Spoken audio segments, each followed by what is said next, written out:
Hello and welcome to the Centrist Dads podcast. We're not all centrists and we're not all dads. My name's Adam Radford in Valencia and I'm joined by Kieran Seymour. Hello. And Alex Najan. Hello. Fellas, what have we been up to this week? I have been up to not a lot because I can't do anything because of the glory of lockdown part 3. Probably the worst sequel to a sequel that there's ever been, really. But no, just making the most of working from home and having more time with the little one, because I am a dad. Whether I'm a centrist or not, I don't know, but I can definitely lay claim to the first part. Before you clarified what you meant by the little one, let's be honest. I was thinking. Yeah. No, can promise it wasn't that. Yeah, of course you can. Alex, what have you been up to, mate? How could I follow that introduction from Kieran? I mean, getting acquainted with 2021. It's been taking it easy, really, whilst we're getting into this new lockdown. I wish I was in the sunnier uplands of Valencia, which obviously isn't sunny, it's snowy. But yeah, I've been just plodding on. I haven't read much BBC News since I've arrived, or at least not nearly as much as I used to. But I did notice that snow in Spain was one of the most read stories. And it's not actually snowing in Valencia. It's snowing everywhere around Valencia. Some parts it's like minus 30 degrees, some parts of the country, which is bizarre to think of Spain at, being minus 30 degrees. Nobody's got the windows open for ventilation because it's so blooming cold. So it's brilliant. But today was clear skies, so that's good. So are you guys allowed to just mix over there? Yeah. No, but some people have been. Right. We've Same been really here, careful. Yeah, I don't know whether there's some kind of like false security with the knowledge that the vaccine is on, at the beginning stages of a rollout.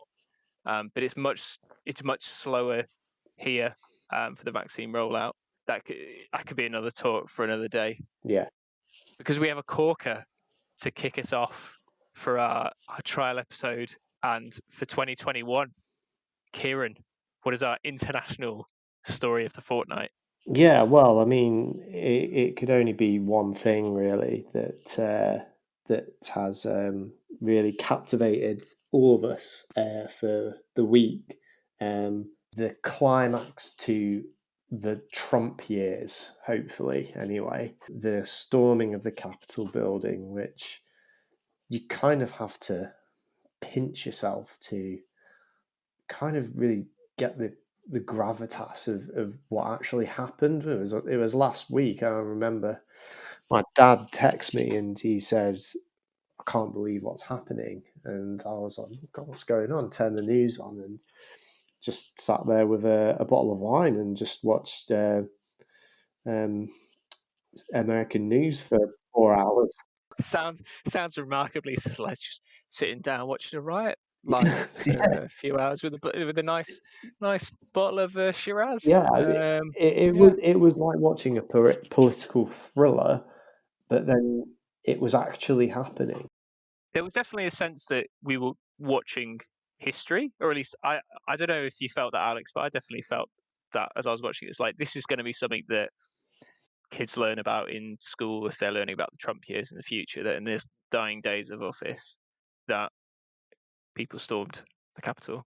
Yeah, it definitely was surreal. And having been to Capitol Hill and walked to the House of Congress and the Senate, it's how it's so held in high esteem and in high regard that the Americans hold those buildings and the members and the power of the Constitution. And even if you go to Philadelphia and you go to the very first House of Congress and the Senate, it's just surreal that it happened. And it's that the president, with his shallow ego and his narcissism, allowed an environment for that to happen. And I think Mitt Romney put it best, the former presidential candidate in 2012 and the current senator for Utah, when he apparently shouted to Republican lawmakers who'd who'd encouraged all this and gone along with this behaviour from Trump and said, "This is what you got." And I think this is absolutely correct. I mean, you look at some of the craziness that has happened as well, that with some of the social media output that's been going on with the Republican uh, congressmen and congresswomen.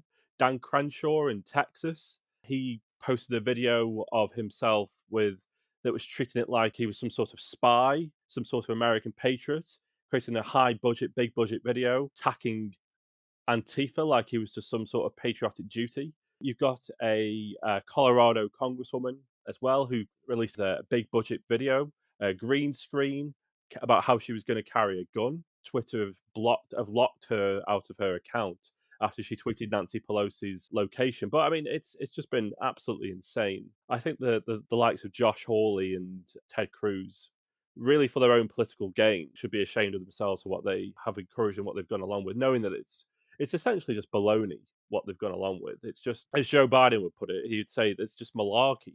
There's been no fraud, and I just think it's scary. And I think, along with this pandemic and with what's happened last week, I think 2021 is going to be a bit of a rocky year. That is it. That's a very polite way to say it's going to be. I don't know how it was covered back in the UK. Here, anyway, I tend to watch Channel 6 News, and it's fairly What's left that? Is leaning. that like Spain's BBC? So they have like a range of public broadcasting services, some of which are on the right and some of which are on the left. You know, not Centrist dads. far right or far left. Yeah, some of the centrist dads will be happy with watching, but just more comfortable with watching probably the centre left and the centre right. That's all. They referred to the people who were storming the Capitol on Channel 6, at least. There's no equivalent, but basically that they were taking part in a coup. Mm. So they were golpistas, and a golpe is a coup. So these people were taking part in a coup. And I mean, for me, it was more reminiscent of the Orcs. The Uruk-hai at Helm's Deep, when you saw people climbing up. And I just think that it wasn't. I don't think it was a coup, but I think it was something which would have tested the leadership of anybody, of any leader of any nation, when your Capitol building is being stormed, especially when they are people that fanatically support you. Like, that is the moment when you can see the leadership of somebody and whether they value country, democratic process, whatever you want to call it, above themselves, above their own self-interest. And that clearly wasn't borne out in the slightest. Even this sort of pathetic 3 minutes. We love you're very special. We love you. But you've got to go home now. But they stole it from us. It was still whipping things up when he was doing that video.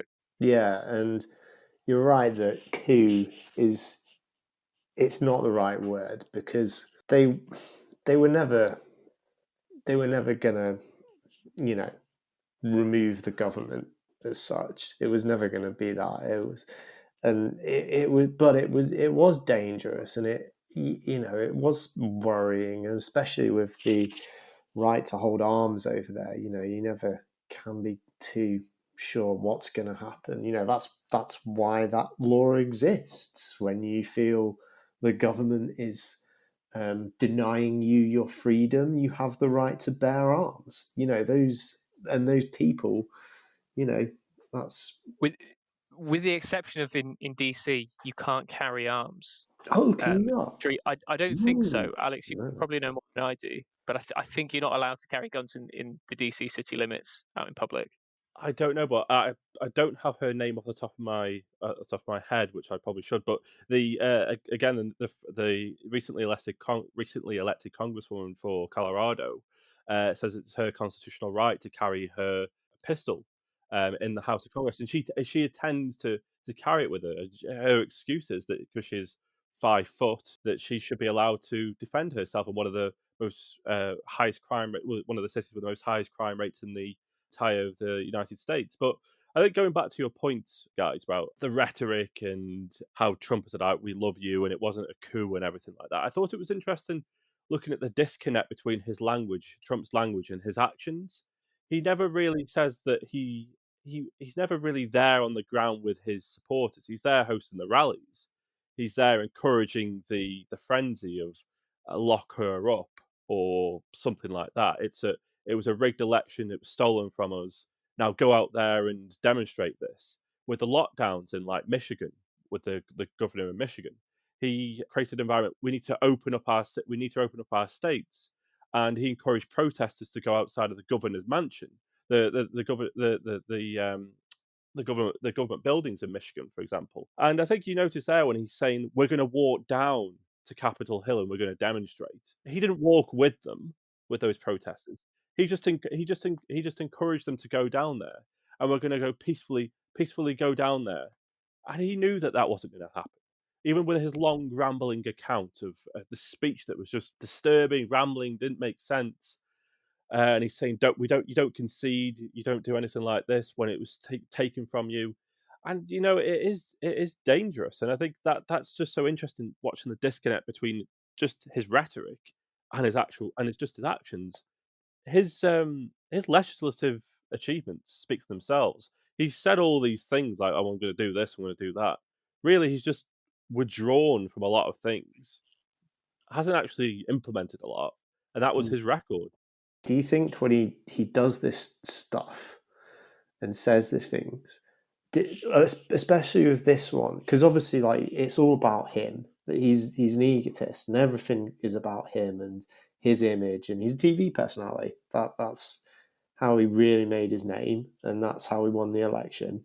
That's how he runs politics. Do you think when this actually happened, in his head, in his little room, wherever he was, did he go, "Oh, oops, I didn't actually think they'd do this"? Or do you think he was just like, "Oh, right, okay, this could be interesting," This is the theatre studies of Kieran's degree coming out there in the acting of Trump. I thoroughly enjoyed that. Is he going to be like, "Oh," or is he going to be like, "Oh"? He's covered a lot of these things. He's observed a lot that has gone on over the past 4 years by watching television, and he's played to the TV, to the broadcasters and to the news corporations. Because when in 2015, 2016, he'd be watching the news at his rallies, at the Republican primary rallies, with giving his speeches to different states. And he'd be making the news corporations wait before he came out. And he'd be keeping them waiting for about 20 minutes whilst they just kept hanging on, waiting and waiting and waiting. The ratings went up. And I think it is all just a show. I think it is just all this reality TV star, an extension of that with the narcissism and the big showman and everything like that. And I think he's just basically just a con man. Basically, I don't think he's. I think the only time that I've ever seen him think, "Oh, what has happened," is was in 2017. I think it was in October 2017 when in Las Vegas when there was a mass shooting, and he looked genuinely disturbed then. But since then, I haven't seen anything. I haven't seen any contrition. And I think his bizarre Twitter video that he uploaded about "We love you" and all that, I think just so half-hearted and half-assed. If you're a Republican congressperson or senator and you want to have the best chance of regaining complete control at the next election cycle, how do you react to this? I mean, because I'm saying this as if like they're the baddies, but I'm sure we would all rather have the Dems running America every day of the week and twice on Sunday. But I think it's more interesting to think about what the baddies would do. Like what do the Republicans do? Because there's a quite a large vocal proportion of the electorate that, and a growing proportion of the electorate that is believing what Trump and his sort of core group of spokespeople and sort of, I don't know if you want to call them rabble rousers or whatever, what they're saying. They believe it, and that's including the QAnon people. So if you're the Republicans, how do you react to this to take the House? I think it's fascinating how they react, and I've heard quite a bit this over the last week about what happens to the Republicans after the inauguration and post Trump, and there's I can't remember who it was, but I listened to a Republican who has basically set up a kind of a party within a party kind of thing to talk about how they can pull the Republicans back from Trumpism, and the fact that it's not just going to be that straightforward. I mean, there was that same rally, Trump Jr.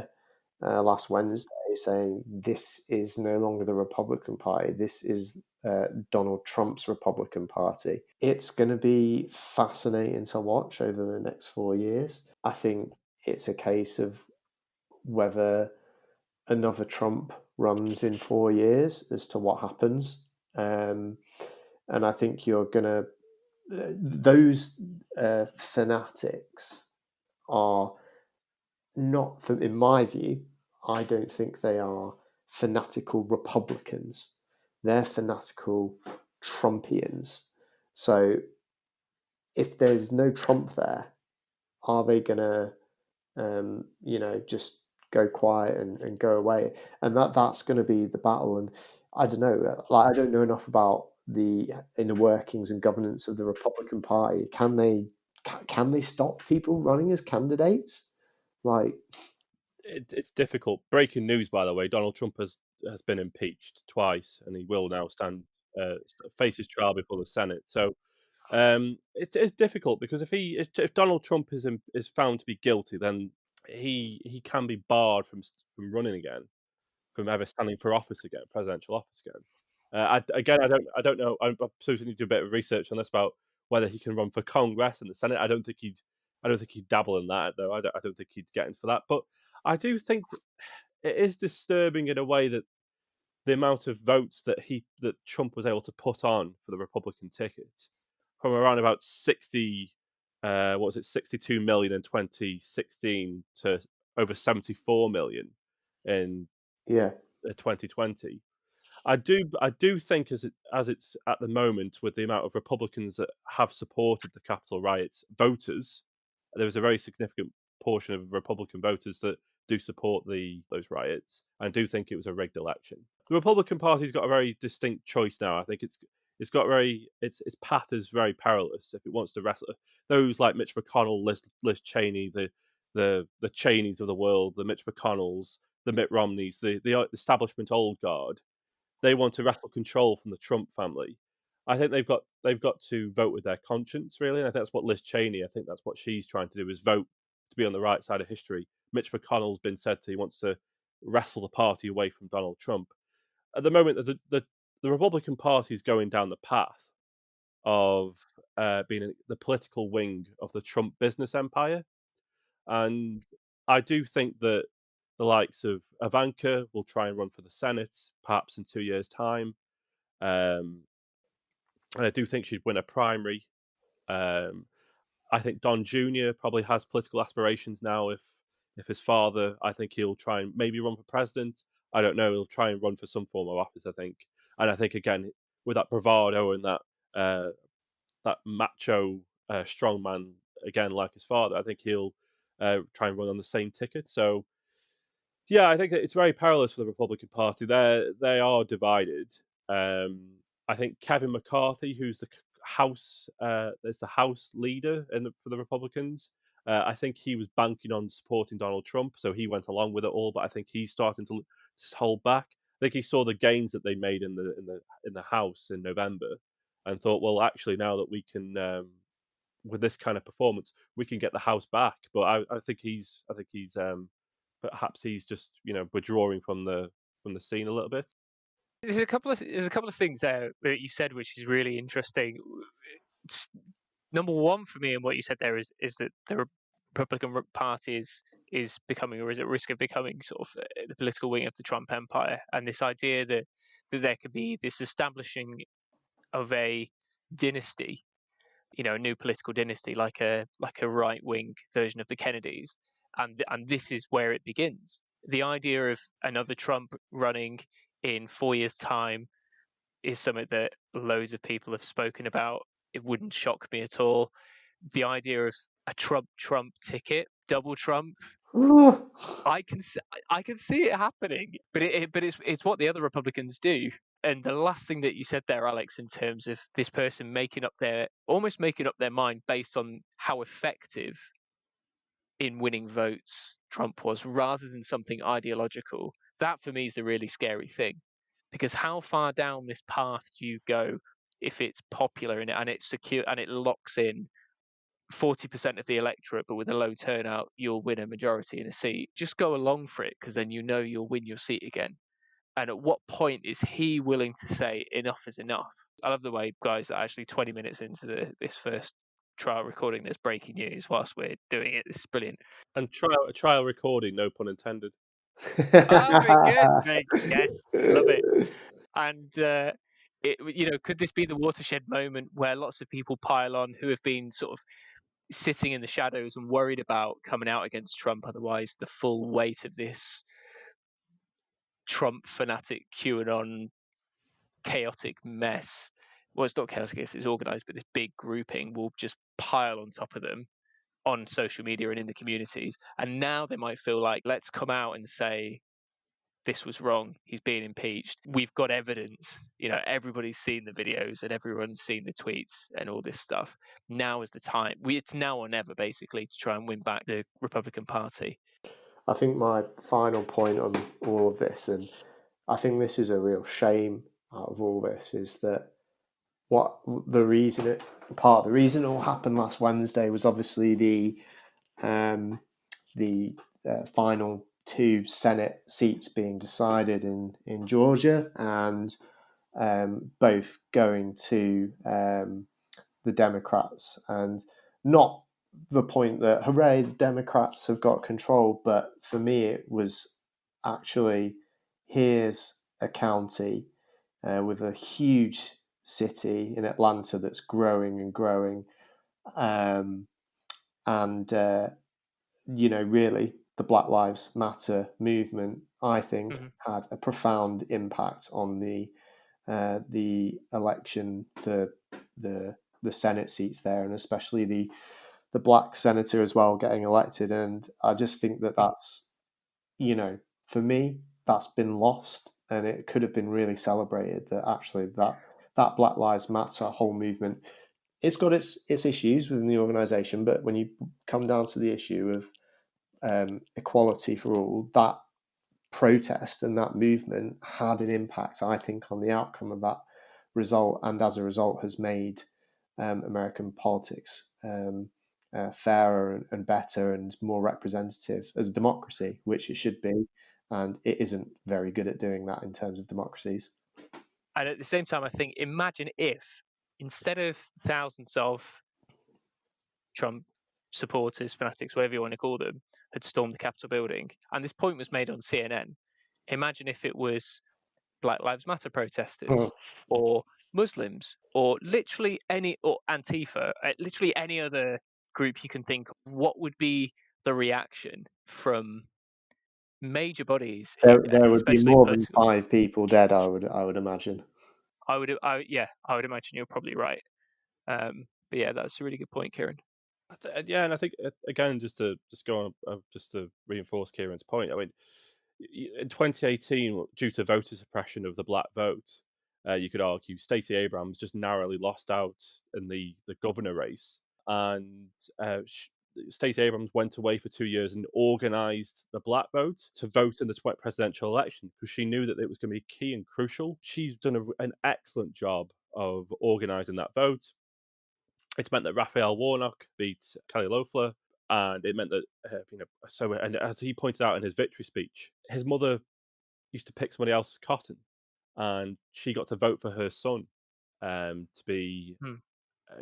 a Democratic black senator in the South. I think is remarkable, and that was overshadowed by that. And John Ossoff as well, a young Jewish man, was elected um, in the other Senate race as well, and that hasn't been talked about. And I think that's just so important. And I think, unfortunately, with this, with the torrid nature of what's happened last Wednesday, these two remarkable Senate races just haven't been given airtime, unfortunately. Hmm. Yeah, I think that's a really important point to round off that discussion, because I guess one of the things that we don't want to end up in, and that obviously we spoke about beforehand, is that we end up with sort of repeating ourselves or simply just becoming another echo chamber, because that's something which grinds our gears. And I think it's pretty clear that we all pretty much agree on the events that happened, and it's been really interesting to hear the points that you guys have raised, and especially Alex, because your knowledge on this surpasses mine by a country mile. There was something that you wanted to talk about which happened domestically that I don't know too much about, so maybe you could shed some light on that, Alex. Well, I just wanted to ask actually off the top of my just something that's off the top of my head, and it's just been in the news quite a bit, along with the news of the coronavirus deaths, of course. But I suppose who's to blame for the meagre state of England's food parcels at the moment? So I just wanted to pose that question to the podcast. Adam, I don't know how clued up you are on it. So basically, there was a image that went around on social media, which you've probably seen. I think so, Yeah, yeah. of, I can't remember how long a worth of food. I think it was 3 days. I might be wrong. It was Uh, supposed to be 2 weeks of food. that was 2 weeks of food. Yeah, it was supposed to be 2 weeks of food, but it was. I mean, it was just. It was like wartime rations. I mean, it was pepper wrapped in cling film. It was just tiny portions of ingredients wrapped in bags, and it was just appalling. And so this is where it's interesting, and there's a bit of a debate around it. Is this wasn't the strictly speaking, wasn't the government handing out these food parcels. This was a private company who the government have given a contract to deliver food parcels. So that's an interesting one in where the blame lies. But basically, that's what happened, and there's been huge outrage since. Marcus Rashford leading the campaign on social media. Keir Starmer in PMQs today did a number on Johnson quite well. I don't know if you guys saw this, but basically his fifth question was, what do you think about food parcels? This is outrageous. Johnson comes back, yeah, blah, blah, blah, yes, it's an outrage. Da, da, da, it's disgusting. Starmer then comes back with a document from the education government website, Department for Education's website, on what a recommended food bag should be for a week, and it is extremely similar to what the private company gave, bar 2 or 3 extra additions. I've got the picture here, right? And I presume I'm going to hold it up to the webcam. Is this the one that you Yeah, guys have seen? yeah. Okay, so this is for 10 school days, right? And there's a loaf of bread, a tin of Heinz beans, 2 bananas, 3 apples, 2 carrots, 2 potatoes, 3 fruit tubes, some cheese that looks like it's wrapped in cling film that's been taken out of a larger cut from a larger piece, some pasta that looks like it's wrapped in cling film, and 2 mini malt loaf bites. Jeez. And that's supposed to be 2 weeks. Do you remember that? Do you remember that program, Ready Steady Cook, where you green peppers, red tomatoes, and you brought in a random pack of ingredients, the contestant with the chef. I don't think that if someone brought those things that are supposed to feed a family for a week onto Ready Steady Cook, the chef would be able to even make a meal out of it. It's It's shocking. this picture in particular was about 3 school meals, I think, rather than like the Yeah, whole family. Is that right? yeah. I still don't see how anybody could do that. How could you get a full 2 weeks of lunch meals which would meet government health standards in terms of what there should be, what parents should be giving their kids in terms of vitamins, minerals, calories, whatever, you know, I can't see how that's possible in that excuse for a food parcel, and to think that public funds would charge 30 quid for that. And the mum who took that particular picture said, I could have bought all that for £5.22. And yet the taxpayers, as UK taxpayers, that I've jumped the boat. There's plenty of corruption that I have to pay for, but you've paid for that. Somebody's got rich off it. For me, that's the really duplicitous, horrible side of things that makes me really angry. That somebody's done incredibly well out of this at the clear expense of, in this case, this particular kid. Yeah, I it's suppose, one of. Go on, Alex. I suppose with the cost of how much it costs to make, isn't that the inevitable consequence of the government buying food directly from somewhere that makes the food up anyway? And if you buy a takeaway or if you buy a meal in the restaurant, it obviously will cost more to pay for it in like the restaurant or the takeaway than it would cost you to actually go out and buy the ingredients in the supermarket. So unfortunately, that's just the cost of going to a private a supplier to make up the meal for you. They are obviously going to charge you a premium for it, which Chartwells have done.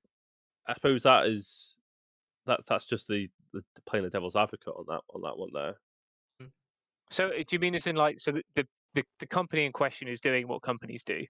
Yeah, That's that they have to make a profit in order to survive. they're fleecing the government. They're going to fleece the government. They're going to charge what they can to get out of the government for making up these meals. And I suppose that's just how it's going to be. And with the reality of that, I do think it would be better, and it would. I think studies do show that you actually give the money directly into the person's bank account, the parent's bank account.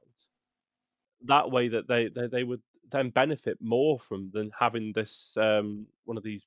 It was like earlier in the year, wasn't it? They got a weekly voucher to spend in a supermarket instead. I can't remember, and now has it changed to this? I don't know. Yeah, I just seem to remember there being a big hoo-ha in the news about supermarket vouchers and how can we trust that they get spent properly by the parents of vulnerable children, and obviously not saying that I agree with that, but No.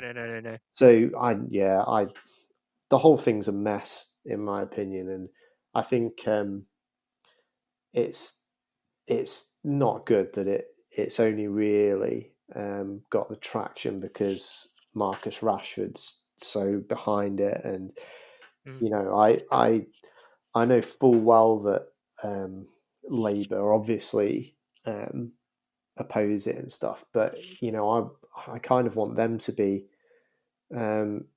more vocal and more out there about this kind of thing and really pressing the government on this so that they don't have to rely on social media influencers to kind of get the government to change hands. And I know that's a very different question and way to take it, and perhaps that's more of an issue of Sakia that might be good to discuss another time. But you know, I think to me this whole last year with free school meals and food banks and it coming to the light again and again, I think it's an area that needs huge reform nationally, because clearly something's not working. So yeah, in terms of what's happened, I think we've covered that. How do you fix it? You know, I don't know. Any ideas? I'm inclined more or less to go along with what Alex said in terms of the money going directly to parents, and I think in the vast majority of cases, that would be well spent.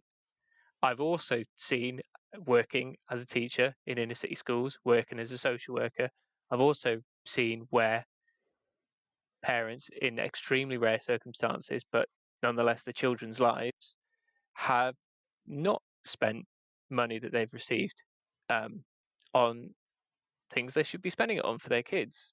And it's those are the kids that will fall through the cracks wherever there's money in the hands of these parents who are battling addiction or whatever.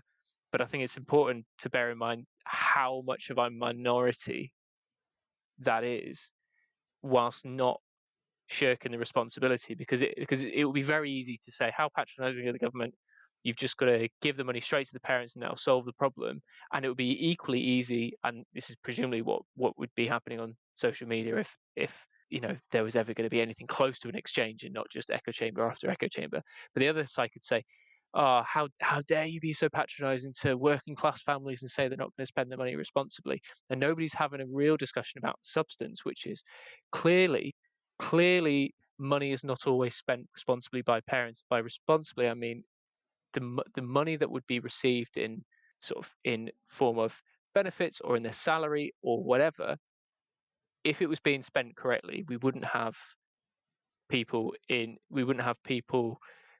in children in the social services teams that I worked in whose parents have got a pretty reasonable amount of money, not obviously always on benefits. There's a massive misconception there, but who would spend it on drink, drugs, and the kids would go to school without any packed lunch. They would be too wealthy to qualify for the free school meals, but the schools would give them the food anyway because they knew what was going on at home. And those cases do exist, and I'd be worried that a conversation would elude us because we would be caught between these two shouting matches of, yeah, on the one side, how dare you ever accuse anybody of not spending money correctly for their kids, and also, are you just going to chuck money at people who are going to spend it on booze and fags? Neither extreme is correct, and neither one is fairly representing any concern. And the Labour Party should be outraged about this. I think you can put the safeguards in place. You can give the money straight to the parents. You can cut out the profiteering companies, and where you have parents not in those extremely rare cases where you have parents not spending the money for their children in the ways that they should, we have a social services system like that. We have a system in place that should be looking out for those kids. But I would argue there that, and you probably well know this, Adam, for being a social worker, there's enough stress on that system already to then have to try and take on this extra responsibility of that. If it was me, what I would do, government or opposition or whatever, I think if the situation is that dire and that bad, I think we need some kind of national food bank support service, some kind of actual institution set up within government to deal with this, because it's clearly not going anywhere. It's it was we all thought it was a result of austerity after 2010, but it's not gone away, and we're 11 years on from that now. It's just growing and growing and getting worse and worse. So if that's the case, it needs the time and the focus to be looked at properly and reformed. And that, if I was Labour, that was 100% something that I would be putting in my next manifesto immediately. Cost it up. How much is it going to cost for us to have a team, a department, a task force, whatever you want to call them, to look at this issue properly and make sure children are eating healthily, and adults, that in terms of adults that rely on food banks, is shocking. I suppose there's a few things from that. I think with what Adam was saying about the sensible and rational conversation without the emotion. I remember over the summer when Ben Bradley, the Tory MP for Mansfield, said that wrote on Twitter that he believed that the money that was people weren't spending the money wisely, that it was going on crack dens, it was being spent on alcohol. But the way that he wrote it was in a very sort of patronising, very aggressive manner, which was demeaning of people, I think. And there was a pile-on against him for writing those comments. It was the usual sort of Twitter pile-on, which obviously both sides get very uppity with each other, and nothing comes out of it really. It subsides after a few days, and then the perception obviously is he's held in contempt as a sort of right wing monster, and anyone who doesn't believe in what he's saying is obviously held as a sort of a beaming light. But I think with what Kieran's just said, I think as well, I think there is that argument there, and I think about having a bit more of a national scheme, and I think looking at it from how increasing child benefits or universal credit, the answer for that is it's Rishi Sunak. Again, with an ideological lens on, you could argue over the past 11 years, with austerity and things like this, is that the open-ended commitments that he'd made at the start of the pandemic in around about April time about giving as much money as anyone needed, what they needed, he would front the bills. Is he's withdrawing that support, and he's been trying to undo that support and find a way to undo that support from the very beginning, really. And also, if you look at the more insidious mindset, which isn't really spoken about really about those that are in government, is that that poverty in some way it's a moral failure of the poor. Mm. It they're in that situation because it's their fault, and they need to find a job, any job that will get them out of it. Do you know what's funny? Say that. I had to. It just sprung to me then. I saw it in the news earlier. The Tory London mayoral candidate has today come out and said that homeless people should be able to save £5,000 for cheap housing Oh my individually. God. I just He has no idea, does he? He yeah has no idea. 5 grand. Are I you yeah. think having a laugh? I think the It, opinion polls demonstrate where he's going to finish in any election, whenever that'll be Yeah. anyway. So I think he's politically irrelevant, Sean Bailey, and I think his record of trying to get elected to Parliament in 2010 as one of Cameron's A-listers, I think says it all, really. But yeah, Kieran. it's just worrying, isn't it? That you know that those are the kind of people that the governing party of the country thinks it's acceptable to put forward. But the thing is, this shouldn't be a political issue, No, should it? no. That's the crazy thing. Like, Mm. there's a healthy Hierarchy of area. needs. Food. Yeah, like it's food for children. Like, surely, if there's going to be a something we can all agree on, Mm. from those of us who are on the left to those people on the right, if we could all agree on something, it's that kids should not be hungry, and that You're poverty. gonna raise taxes so that we have to feed starving children. Oh, Yeah, come no, on. Who's gonna? yeah, but even for the conservative who, let's say, is skeptical about literally any government expenditure, they benefit from the money going directly to the parents as well, because they can see just as much as we can that £30 has gone from taxpayers for this meager food parcel. The company said it cost them £10 to put together for £5 worth of food. Like, that's massive wastage that could satisfy a fiscal conservative who, even if they hate children, like it's clear government waste. But it just seems that there's something which it should not be a controversial thing to say. Can we all just can we all just grow up and work together on this? Because this clearly isn't working. This clearly isn't working. Britain is what, like, the fifth biggest economy in the world or something, and it's 2021, and this is what we're giving our kids. It's just, it, yeah. I'm just outraged. Like, now that I've had a proper look at that picture, Mm. and the thought that Marcus Rashford is spearheading this is good in terms of he's a high profile figure, but this should be the front page of every single newspaper, Yeah, because then the government would listen. That's the sorry thing, isn't it? yeah, Like, yeah. people and the public will listen. If that picture of that meager food parcel was on the front page of every single newspaper for a couple of days, the government would do something, Mm. because they'd be embarrassed enough to do something. I don't know. I think the problem with the issue is I think it's just sort of again there's just sort of deaf ears. You feel when I saw yesterday on Channel 4 News, another Tory MP, Pauline Latham, was saying that it was only lunch and it's not the main. It's not only one. It's like only one meal of the day, and Oh, I suppose I think the question I think was put back to her was I'm sorry, but if this was your children and you were being fed on this, or they were being fed on this, would you like that? And again, they don't answer the question. And I saw today Piers Morgan, who, for whatever anyone says about the guy, I think has been exemplary throughout this period. He's And definitely gone up in I'm actually estimation. reading his book at the moment. I am actually reading his book at the moment.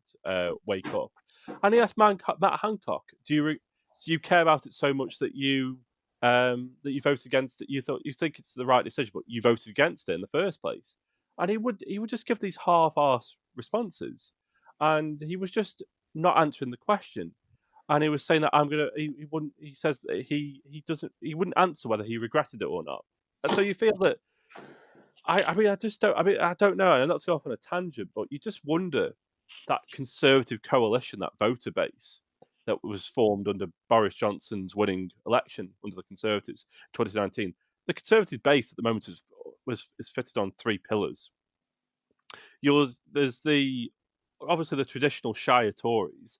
Then you've got your managerial, professional Tory voters as well, and you've got your working class Leave voters in the North and the Midlands. The Workington man, Worthington, Worthington. Workington Man, Yeah. Stoke-on-Trent. You've got those that are you've got those in the Midlands, Yorkshire. You've got those in former mining communities. You've got those in West Bromwich, in the Midlands, in Wolverhampton. And you just wonder how on earth can they keep this voter coalition happy after all this is all what will happen after mass unemployment and the response to the pandemic, which has been lamentable, which we can get onto another time, obviously. Hmm. But you just got to wonder how are they doing so well, pushing upwards of 40% in the polls? What is that? I googled Pauline Latham. She was one of the few sorry souls who supported Esther McVeigh's leadership bid, which sort of told me everything when I found that. But do you remember watching the? We don't even call them primaries, do we? Leadership debate. The leadership debates. Yeah, thinking like, oh my god, what are these horrible people? is going to be prime minister. And yes, okay, they might say some exciting things about broadband, but what do they say about foreigners, or what do they say about international aid? Or there is something which crosses multiple red lines that just made me horrified. And then obviously the more horrifying thing is that Johnson's leader, they're still sat in Parliament. A lot of them are in cabinet, and of course it's like, well, of course this is what we end up with. We end up with this happening because there's this really toxic side of the Conservative Party that has been there probably since its inception about the undeserving poor, and that it's just fritting away money to give them any taxpayers' money. So therefore we can trust business to be more efficient, and despite a clear piece of evidence that that's not working, as if we needed any more evidence, they're still going to persist. I know that was more of a rant, but it's just like, oh my god. I don't know if you're familiar with Mark Steele. He's a left-wing comedian. Oh He's yeah. like the Mark Steele, yeah. And he said that this is like playing the three card trick face up, because we can all see what's going on, and the dealer's going, which one's the queen? And we're going, is that one the queen? No, it's not. Like, we can see which one the queen is. It's like, oh, yeah. Who is to blame for this? We know who's to blame for this, and it's the people making the big decisions.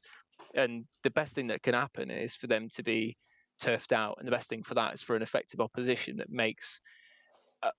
Unfortunately, the rather unpalatable thing about making political capital out of this, because it's making political capital out of poverty, but this is exactly the kind of thing that should unite everybody and should mobilise, Labour's voters, but also the grassroots activists. But that's obviously stunted at the moment because of, you can't get people going onto doorsteps because of, so we're stuck to social media, where we've got the Ben Bradleys of the world on loudspeaker permanently.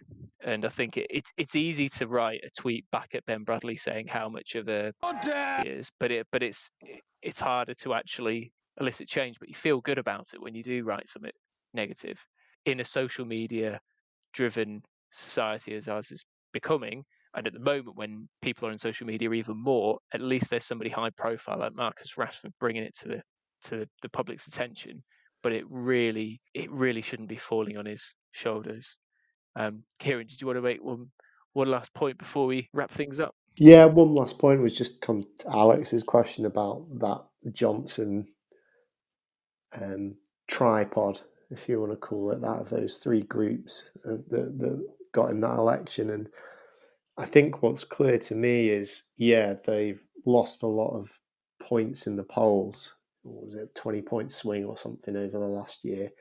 But I think there seems to be this core of around 40% in the polls, I guess, that he is doing everything to keep through his policy so far and how he's governing the country. And I think that's how he's getting away with it, but that's how he's still holding up. That I think if you look at everything he's doing in terms of, the coronavirus stuff, and again, it's a kind of topic for another day, but yeah, I think all the decisions he's making are to keep that group for the next election to vote for him. And it might not be popular amongst the majority of the country, but the way that the boundaries work and the election works and the system works, he knows if he can keep that core happy, then he will be always on fairly decent ground of getting re-elected. Maybe electoral reform could be an interesting topic for another day. I'm sure we'll come on to it. I know, but I think we're probably going to wrap it up. We've been Centrist dads, not all centrists, not all dads. Thank you for listening. It's goodbye from me in Spain. Bye-bye. Goodbye from me in Sandbach, England. I suppose goodbye from me in Newcastle-on-the-Lyme in England.